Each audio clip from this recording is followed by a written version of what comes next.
Are you an Asian guy who's good on paper? As in, you have a good job, you have a nice place, maybe even a nice car, but you're still struggling to attract women. If so, in this video, I'm gonna break down exactly for you why being good on paper is not exactly enough and what you need to add to that in order to start attracting women. My name is Alex B. I've worked with over 120 Asian men to help them transform their dating lives to go from shy and not social to confident and being good with women and ultimately finding long-term relationships that they're deeply fulfilled in. So, what is being good on paper? Being good on paper means basically you have great resume achievements. You went to a good school, you got a good degree, you followed all of the sort of standard Asian benchmarks that you should do, right? You graduated, you got a good job, you got your own place, you rose up, sort of got your promotions in the corporate ladder, but at some point you realize that that's somehow not getting you women. Even though that's what our Asian parents would have us believe, right? Like, don't date when you're younger, don't go to parties, prioritize school and work success, and the women, the dating, the romance, the marriage, that'll just all take care of itself, right? And then it doesn't really work out that way. And then they, ask us every time we go home, like, where are the grandkids? And you're like, what the hell? Like, how did I get here? I did all the things right. Why do I feel this emptiness and loneliness inside? Well, I gotta tell you, after my own 5 to 6 year journey of starting from scratch with women, okay, literally knowing nothing about attracting girls, getting constantly friend zoned left and right, to going on dates with over 150 women and finding my own dream partner, being good on paper is not exactly enough. Okay, and I'm not going to say that it's not correct or it's not needed. In fact, it's quite useful, okay, for attracting women. It's just not enough, okay? So let's think about it real quick. I mean, some extreme examples of the types of guys who often get girls, like bartenders or sort of like guys who sort of run the club, right? The club scene. They're not necessarily good on paper, but they get a lot of girls. Why is this, right? They don't have a good job. They don't make a lot of money even. They're not very stable. They're not very educated. Why is it that guys like that can get girls? And I'm not saying all of them, but I'm saying they do. And guys like us, Asian guys who are very stable, reliable, have a good job, have a good place, are struggling to get women. It doesn't seem very fair, right? Well, here's the key differentiator, okay, is women don't just get attracted to, what you are on paper. Women are attracted to the emotions that you make them feel, right? Like when they say they want a connection, they want chemistry, they want some kind of feeling, some kind of energetic connection transfer between you and her that creates those sparks, right? The sparks that she wants on the date, for example. And these guys, the bartenders, the club guys, they make them feel something, okay? They make them feel this sense of, fun or missing out or having to chase a little bit, this humor, this, sense of, oh, maybe I can get him, maybe I can't, right? There's emotion involved, right? Whereas for a lot of Asian guys, we're kind of like flatline when it comes to emotion. Like on paper, we can do a lot of things well, but when it comes to actually interacting, a lot of Asian guys are very, very flat. Like it's very boring to talk to them because they don't tell stories very well. They're not very confident in themselves. They don't speak very loud.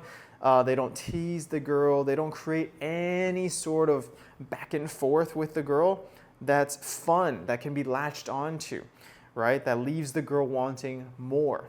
Now here's the thing, the cool, fun bartender guy is most of the time for the girl just like a fun boy toy, like a one-night stand kind of guy, because he really has no skills or ability to hold down a family, have kids together, be financially stable. Like, he's not a good option for her.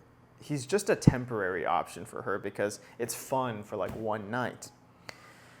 And the thing is, if you as the Asian guy have the good on paper stuff, right? The car, the house, the job, the stability, the brains, the education, right? All of that stuff is awesome for being a long-term partner. But you need that, fun part of you as well, right?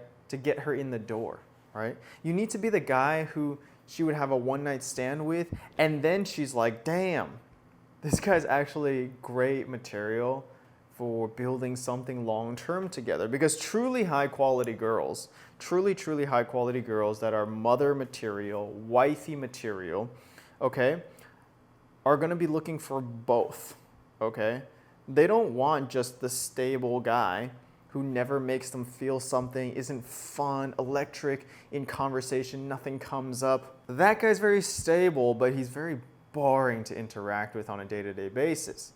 They also don't want just the guy who's just pure fun and, takes no responsibility and doesn't work hard, and yeah, he's fun to talk with, but he can't hold down the fort. They don't want that, right? Truly high-quality women want both. And so you need to be able to be both. So here's the problem that Asian men run into is they have the stability part, but they don't know how to bring out that fun part. They don't know how to not only be fun in their interactions, they also don't know how to showcase what they do have going for them in an attractive way. So let me break this down in the context of online dating, because in my coaching methodology, online dating comes first. You can watch about that in my other videos, why I teach online dating as the foundational piece for Asian men to get started with dating. And it can take you up to 90-95% of the way, if not completely to 100. But that's a topic for another video. Okay, in the context of online dating, there's two things that Asian men need to do significantly better in order to start attracting women. Okay, the first thing is taking all of the things that you're good at on paper and actually demonstrating them attractively through your photos. And the second thing is being able to converse with the woman in an attractive, fun way. Okay, so let's break those two down. The first one is most Asian guys have, achievements that can be framed and displayed quite attractively, okay? But they don't know how to do that. So let's take a look at my client Bryant here. I mean, in his before photos, he looks sad. Doesn't look like somebody that you would want to hang out with. He loves his dog, but there doesn't seem to be any sort of interaction there. He likes outdoors, but his outdoors photos don't look fun at all to be in. I mean, when I talked with Bryant initially, I was like, dude, is this actually you in the photos? Like, man, you have so much going on for you. We really got to bring that out. So fast forward here to when we set up his new profile photos. First of all, I just had him dress better so he looks more attractive and eye-catching when a woman is swiping. Second of all, we're showing actually good emotions in the photos, right? It looks like he's having fun now. He's smiling. It looks like his dog loves him. They're in the outdoors. Like, it looks like a nice place to be. And he also shows off that he does like Spartan races. So that's like athleticism. And also right here, he's doing his samurai photo, which shows his interest in culture, Japanese culture, right? Which, if you just look at this new profile, I mean, the difference is night and day, okay? It's the same guy presented differently. All of a sudden, it's attractive to women. Now let's look at my client Luke, okay? In this previous photos here, he had actually done dating coaching before. The coach had him sort of take these photos and stuff. They're not bad in terms of like quality, you could say, but again, very mono-dimensional, right? We see him sitting in front of some garden and then posing in front of a boardwalk, trying to look cool with his friends and then pouring some drinks, right? But overall, like you can see, he's a clean-cut guy, looks pretty nice, but what does this profile tell about his life? Like, where is his attractive lifestyle? All the stuff that's good on paper about him, where is it? How is it being shown attractively? So fast forward to after we worked together, again, mega fashion upgrade. All of a sudden, like, what a cool life, you know? Traveling to Egypt, adventurous, outgoing, playing with his dog, doing improv comedy. Wow, cool. Like, so the guy has a sense of humor, he has confidence, he can speak on stage, he's making cocktails. And in this one, it looks way cooler because it looks like he's really into it. It shows with the apron, he has the cocktails in the background. It looks like he's hosting like a mini party at home, which means he's a social guy, right? So looking at this set of photos, all of a sudden, you take the good on paper stuff and you display it attractively.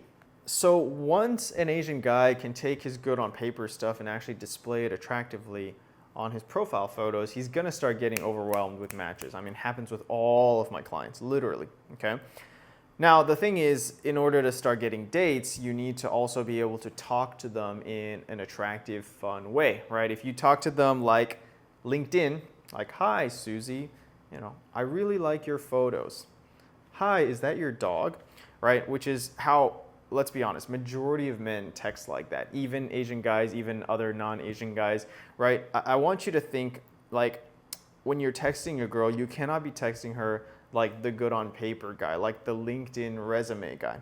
You need to be texting her like the guy at the bar who's flirty, fun, there to create a good time, tease her a little bit, right? You need to create those back and forths, those banters, those teases, those flirts that get her really sucked in emotionally and wanting to interact with you more. Because what more is texting? Texting with her once you match is actually just a preview for the date. Okay? If she's texting you and it's boring and logical and sounds like an interview, she's like, well, the date's gonna be like just a 2-hour interview and I really don't want to go on that date. Okay? She's been on a lot of dates like that. She wants to go on a date where you're gonna flirt with her, tease her, create some fun, pull back, move forward, create this energetic dynamic where she wants more, where it's fun, where she laughs a lot and there's flirtation going on, right? So if you can create that in your texting, she's gonna be like, this guy's different, I wanna go on a date with him. So to kind of summarize the idea, being good on paper is just simply not enough, okay? It's not a bad thing, don't get rid of it, it's just not enough. You need to learn how to present that attractively through your profile photos and to communicate with women in a way that's attractive, okay? Not like LinkedIn, but more like the fun guy, the fun flirty guy, okay? And if you want me to personally help you with that, like I have for over 120 Asian clients, you can actually click the link down below and book in a strategy call to talk with me about that. But overall, I really want you to just get the idea in your head that you're just an unfinished product. You're not a bad product, just unfinished, okay? Take what you have, what you've worked on, building the foundations of the good on paper stuff, and stack the attractiveness stuff on top of that. And just like all of my clients, you're gonna be swimming in so many dates, so many matches, so many numbers that you just don't know what to do with them. So if you're an Asian guy and you're really tired of being the good on paper guy and you want to get into a long-term relationship, then book in a call with me by clicking the link down below. We'll talk one-on-one about how I can potentially help you with that. And don't forget to hit that subscribe button down below for more videos like this in the future, and I'll see you in the next one.